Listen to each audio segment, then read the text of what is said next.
First bed test.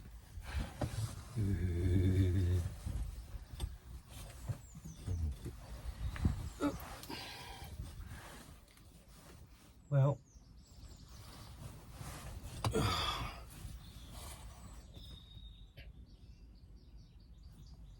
feels good. Give him a fat belly.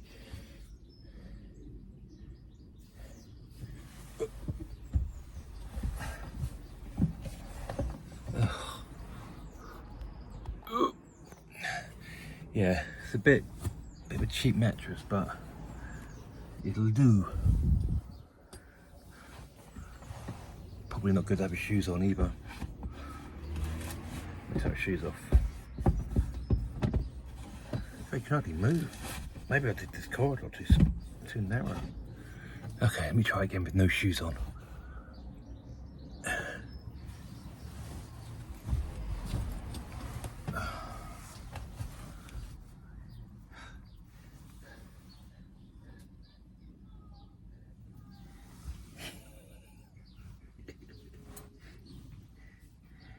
It feels alright.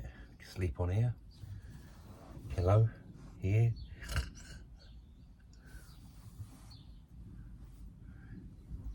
I don't feel confident about my building.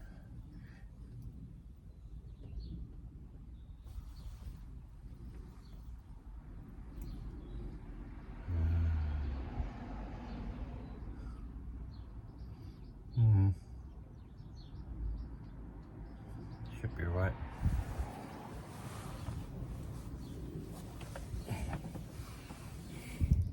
Yeah. Hi guys. Do you know 18th today of April, I think. Can't look at the date anymore because I'm recording on the phone. Did we notice every time I do a recording in the van now, I've always got a light above my head. Look. Now look, holy. Yee. Yeah, look. Yeah, I've done a few odd jobs in the van. I got the diesel heater working and the fuel tank's secure. Done a little bit of framing down there, ready for cabinetry, where the cabinets are going to go. But that's going to be a job way in the future, I think. I've put the desk runners on, and it feels weird telling you without actually showing you. Let me just try and get you positioned here. Look, it's a bit stiff. God, that is stiff. Anyway, that pulls right out, sort of over the bed area. Try and get you a better view. There you go, so you can sort of work here like that. And it's supposed to have a soft close, but it's maybe I haven't done it, put it on straight because it's a bit stiff there. There. So that was weird. I can put you on the desk now, can't I? Oh, where are you? Oh. Yeah. Yeah, so that table comes out, so it could become like a workbench, eating table, whatever, really. I'm going to have a little top over there as well. But really the van's done. You know, the hardest thing I'm finding now is finding places to go, believe it or not. I am looking. I want to find some old villages, you know, good looking villages, old villages, not like Barnet or Whetstone. Yeah. In May, I'm going to Spain for a week, and I'm going to vlog there. So that should be something a bit different. Oh dear. So that should be something a bit different. So that should be good fun in Spain for a week. Just going for a break, really. It's the same place I went to last time. If you go look at some of my video history, you'll see me in Spain. My scooter's over there. I've got an electric scooter. That was good fun. So that's something. See how it is over there. Oh, and I've got curtains. Can I show you the curtains? Well, they're sort of all blunched up at the moment. But I put a curtain rail up for privacy and that. So really the van's good to go. It's just now I've got to get myself out of the driveway. I've got no real excuse anymore because everything's bolted down. Nothing's going to go flying. I do need a gas bottle for the cooker because it'd be nice to go out and be able to make a cup of coffee in the van. That'd be something. Even if I'm not cooking, it'd be something good to make coffee. But I will get that eventually. Other than that, all good to go. Yeah. Can't think of anything what else I've done other than fix a bulb. That was a pain in the ass. If you try to fix a bulb, taking the old one out and all that, it's a nightmare. But I didn't want to pay £18 to get Alpha to do it for me. Yeah. Anyway, that's my little update. And hopefully talking soon. Hi guys.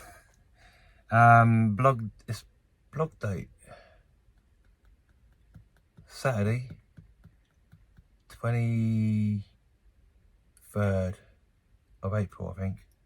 Anyway, I've got an induction oven here. Induction cooker. They're quite cheap, these ones, for what they do. I know they're supposed to use, you know, a fair amount of power, but not that much. But for the cooking I'm going to be doing in the van, it should be okay. I've got a 2000 watt amp hour battery system here, and I'm hoping it's going to work. I've got a kettle coming later, so we'll see how that works. But I thought I'd open it and show you it. I haven't opened it yet. I'm having problems with my diesel heater. It keeps getting, now I'm getting error code 1, which is power. It's saying it hasn't got enough power, so it shuts down. But I'm watching the power down here, and I've got loads of power and everything, so I don't know what's going on with it. It's quite annoying, really, if you think about it. I've had nothing but issues with this diesel heater since I got it, and I'm not convinced it's a new heater. I reckon I've been ripped off with it, but there you go. Right, so I've opened this up. Let's see what I've got in here. The good thing about if this works out is I don't need to keep buying gas, and I don't have to have a naked flame inside the van.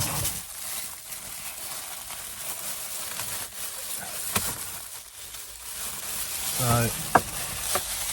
have a look at this. Sorry about all the noise. This looks like it's come new. I like my diesel. Yeah. It's a bit bigger than I thought it was going to be. On the pictures it looked a bit smaller. Manual. And as you can see, it's a plug, so it's AC. Now, this is a 2000 watt induction cooker, and obviously I'm not going to be using it at that high power, so I don't need to cook things super quick. I'm going to be using the power over temperature. That's how I think I'm going to do it. I've been watching YouTube videos, can you tell? And most people use it between 1 and 5. I think this has got 1 to 10 power settings. But a lot of people just use it between 1 and 5, and that gives you a bit more usage on the battery, on your batteries. And because I've got solar, I'm hoping that I can recoup the energy that it uses. I'm not going to plug it in now because I haven't got the kettle. I just wanted to get it out of the box and show you the sort of size. It's like a laptop size, really, isn't it? It's got a fan on the bottom, and apparently this is quite noisy. But no noisier than using a microwave or something in your van. It's got some hard grips there, soft grips at the back. And I'll show you, hopefully I'm giving you an overlay of these buttons, but it's got timer, lock, so you can lock it down and up, so yeah, that's your temperatures and stuff, and your power. Power or temperature settings, button there, on and off, and yeah, you're not supposed to obviously touch it when you're cooking, because this will get hot from whatever's been on it. It's like a glass on it, so that's good. If this works out, I might be tempted to get a fitted one where you can drop it into the counter. I don't think I can drop this down into the counter. Well, I probably could, but it won't be very good, would it? Plus there's loads of air vents on the side here, which I wouldn't want to be blocking. So I'd have to get a proper countertop one if I was going to go down that route. But this is quite good because you can put it away. And I like the idea of using the electric over gas, because I don't have to keep getting gas bottles, and using a camping stove, which I've got under there inside the van. And you know, you get all sorts of problems with that, don't you? So hopefully my kettle will come today and I'll make a cup of coffee in the van using this. I'm eager to see the settings on it and the consumption. I'm not an expert by all means on this power unit, but you know, you get an idea of how much power you're sucking up. The heater's really annoying me because it's cold and it keeps going off. So unless I get a AC to DC converter and run it off the AC here, so maybe this is cutting it off, I don't know. That's spending more money on a hope.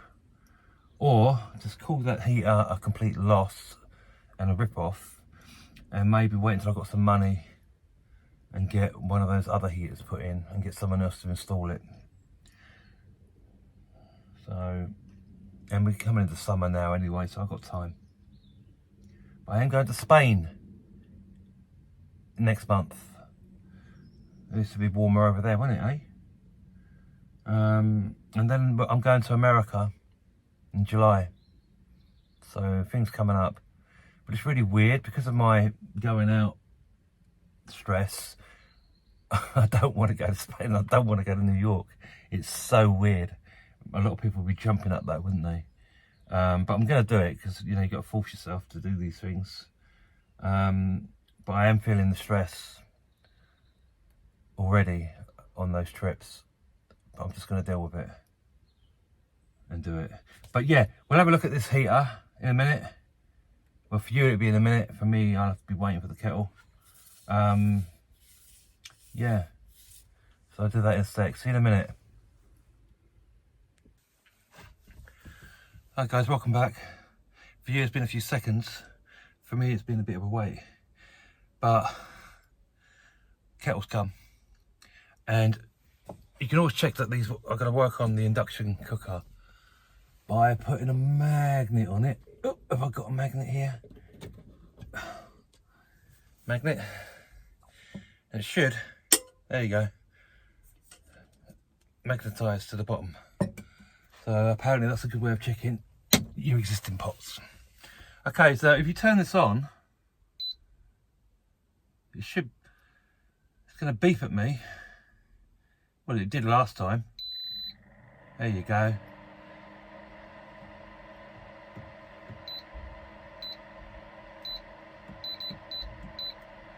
Now it's going to beep and give me an error code because this isn't on the thing.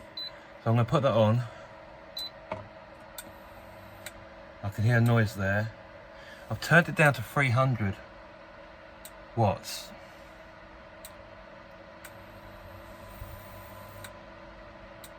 And what it should do is it should heat it up and then stop and heat it up and stop. I don't know, that's how it's supposed to work, I think. I can hear something going on. So I don't know how long it's going to take.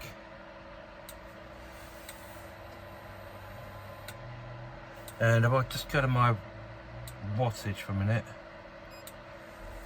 I'm pulling 138 watts for about 4 amps. But it's stopped starting. 157. There you go. About 5 amps were pulled then, but it's doing it in bits, not continuous flow. Now I could turn that up to 1,000 watts, and the kettle will boil a lot quicker.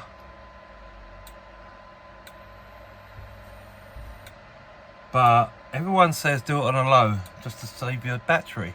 That's what I'm going to do. I'm going to always try and keep it between 1 and 5. That's the plan anyway. Oh, my diesel heater. I cut all the excess wire off, including the fuse bit, because it's already fused at the fuse box. And it started up. Didn't get the power error. So I'm wondering if it's because of all the excess cable. I know that if you've got too much cable, that depreciates the power load, doesn't it? So, see how it goes. I've cut all that off. There's quite a lot of cable that it didn't need. So I'll see how that goes. But it did boot up without cutting off. Okay, so I'll probably pause you here and let that boil. Because if you watch a kettle boil, as you know, it never boils. And I'll stop the fast forward if anything happens. So I'm not going to talk now. See you in a bit.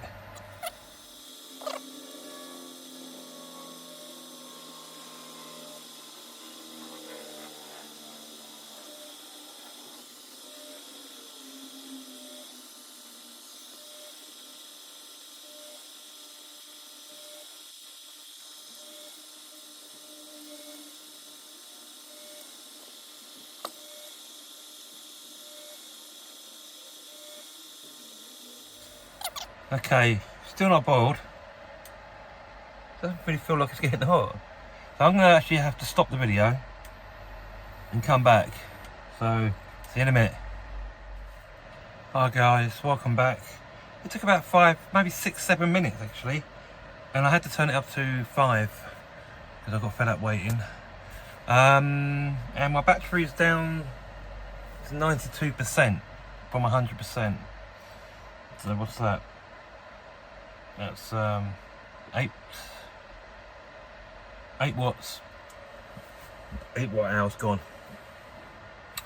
8 what? I don't know what. I don't understand power. Anyway, it's down to that anyway. It's took 8%. So I should, in theory, be able to make a cup of tea now. Here we go. Oh. Cheap kettle.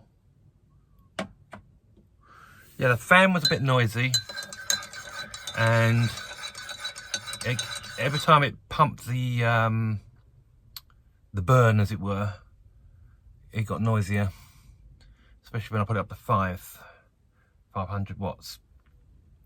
So overall though, it's pretty good. It's the first cup of coffee I've made in the van. So, and it's hot. It's very hot, so that's good.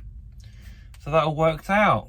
So that's an induction cooker, portable induction cooker, I should say.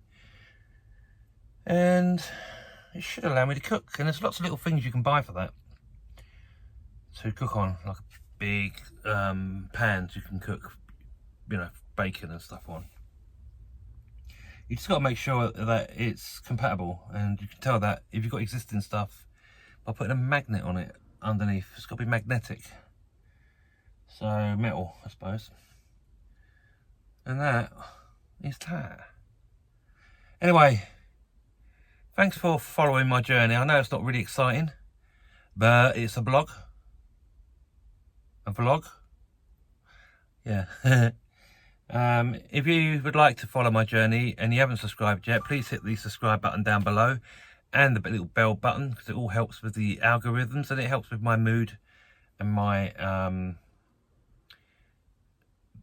stuff. Thanks for the comments on the last video. If you've got any comments on this video, please leave them below. I don't know too much about induction cookers, so I don't know if I'll be able to answer any questions. All the info I have been giving you on this cooker is what I've been finding out on YouTube. I'll see how it goes before I do a proper review on it, if I do a review on it, if you want a review on it. and I'll see how it goes. Yeah, cool. Oh, and I got the foam. I've got the foam for that little seat, which I don't think I'll ever be using, but it's there. It was a good idea at the time, but I'll carry on, finish the seat off, but it'll probably end up being a storage on top as well. See how that goes. Anyway, thanks for watching. Be good out there. Don't do anything I wouldn't do, and I'll see you again soon. Yeah. See you later.